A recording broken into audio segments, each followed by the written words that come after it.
Welcome to the Immortal Recaps. This episode we are going to talking about Peppermint movie.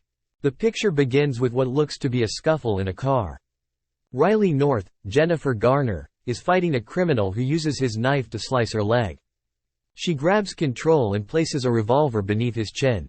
Riley asks him whether he remembers her, but he merely says, "Fuck you," before Riley blasts his brains out. Riley travels to a poor area to hide. She enters her vehicle and takes a drink while tending to her leg wound. She searches through her possessions, and a box of Girl Scout cookies falls out. 5 years ago, Riley is seen with her daughter Carly following an incident with the mother of another Girl Scout, Peg, who complains to Riley that they were peddling on their property. Later, Riley and Carly pay a visit to Riley's husband, Carly's father Chris, who, unbeknownst to Riley, is negotiating a shady deal with his coworker Mickey.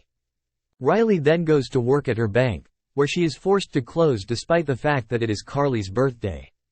Riley returns home for Carly's birthday celebration, only to find her and Chris upset since nobody came up because of Peg, who had a Christmas party and invited all the other kids, but simply left a voicemail to humiliate Riley and Carly. Riley determines that Carly should not be unhappy, so she recommends that they all go to the Christmas carnival. As they leave, Chris phones Mickey to inform him that he is pulling out of the contract. A gangbanger keeps an eye on the family as they leave. He dials the number for his employer, cartel leader Diego Garcia. Garcia is torturing Mickey, who was allegedly attempting to steal from Garcia with the assistance of Chris. Garcia directs his man to pursue Chris just as he decapitates Mickey. ND is instructed to close despite the fact that it is Carly's birthday. The Norths had a good time at the carnival and finish the night with ice cream. As Chris and Carly return to their car, 3 gangbangers pull up and shoot them. Riley is also shot, but she makes it to the bodies of her husband and daughter. Riley awakens in the hospital and is introduced to Detective Stan Carmichael, John Gallagher Jr. He informs Riley that the culprits have been captured, and he hands Riley the photos she took with Chris and Carly at the photo booth. Riley is called in to help identify the gangbangers. She identifies them all by their facial tattoos. Later, while packing up Chris and Carly's belongings, Riley is approached by an attorney named Mr. Henderson, Michael Mosley, who tries to pay Riley into abandoning her evidence against the criminals he represents.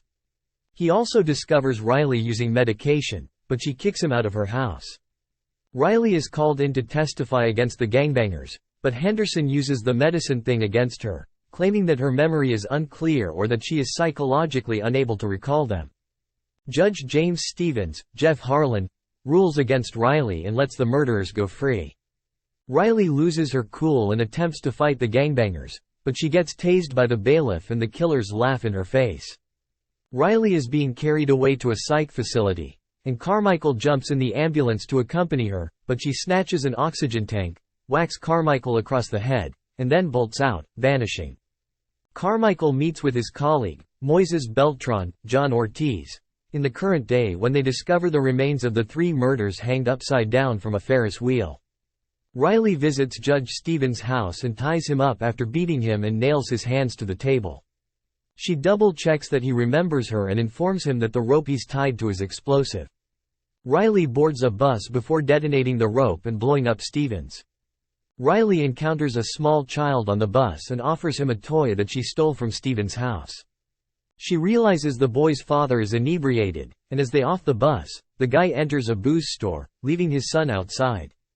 Riley pistol whips the guy and tells him not to drink again and to be a good father, or she will find him because she saw his ID and knows his address. She then compels the clerk to give her his car, but she pays him for it.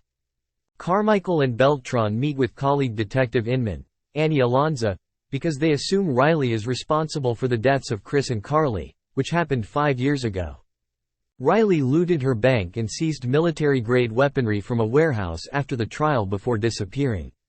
Carmichael then receives a phone call informing him of Stevens' death and the discovery of Henderson face down in his pool. This essentially confirms Riley's involvement for them. Riley travels to a piñata shop and murders 2 men outside before going inside. A battle erupts, but Riley kills all except one of the guys inside, Marvin, John Boyd. He subsequently tells Riley about what happened to Garcia, and Marvin is murdered for spilling his guts to Riley. Garcia plans for his guys to lure Riley to a warehouse in order to get rid of her. She discovers a bomb and flees just as Garcia's men explode it, destroying the entire structure. Riley escapes through the sewers and takes someone's automobile in order to pursue the men. She catches up with them, murders them, and then drives to Garcia's house. Riley murders the majority of the men in there before reaching Garcia. She has his revolver pointed at him, but before she can pull the trigger, Garcia's daughter, who appears to be Carly's age when she died, steps in. Garcia stabs Riley in the side before fleeing with his daughter and men. Riley runs and ends up at Peg's house. She hits Peg in the face and storms in to treat her injuries. Riley has Peg bound and chained, pointing out that Peg's husband abandoned her for another woman. Riley threatens Peg and even forces her to wed herself before abandoning her. Inman returns to the impoverished area to further her inquiry. She hears from one of the guys present that the crime rate in that region has decreased as a result of the angel watching out for them. Carmichael then approaches her in that region. Carmichael exposes himself to be filthy and shoots Inman dead just as she realizes someone in the police department is tipping off Garcia. Garcia meets Carmichael in the neighborhood. Riley discovers Inman's body and uses her phone to record a live video that is broadcast on the news. Riley exposes Carmichael and Garcia for the scumbags there as Garcia and his men assemble, and she brings the police and the reporters to that location. Garcia then uses a walkie-talkie to summon Riley and orders her to come out or he will execute a little girl from that community. Riley gives up and approaches Garcia. He starts beating Riley up just as the cops arrive. Garcia shoots Carmichael because he believes he was set up. Garcia's men are apprehended as he flees, but Riley catches up with him. She points her pistol at him, and the cops pull their firearms on her. Beltran begs Riley not to shoot Garcia, and he mocks her by claiming she'll be in prison longer than he is. Riley screams, "We're not going to prison," and shoots him in the head, prompting the cops to fire back. Riley escapes, but Beltran claims to know where she's headed.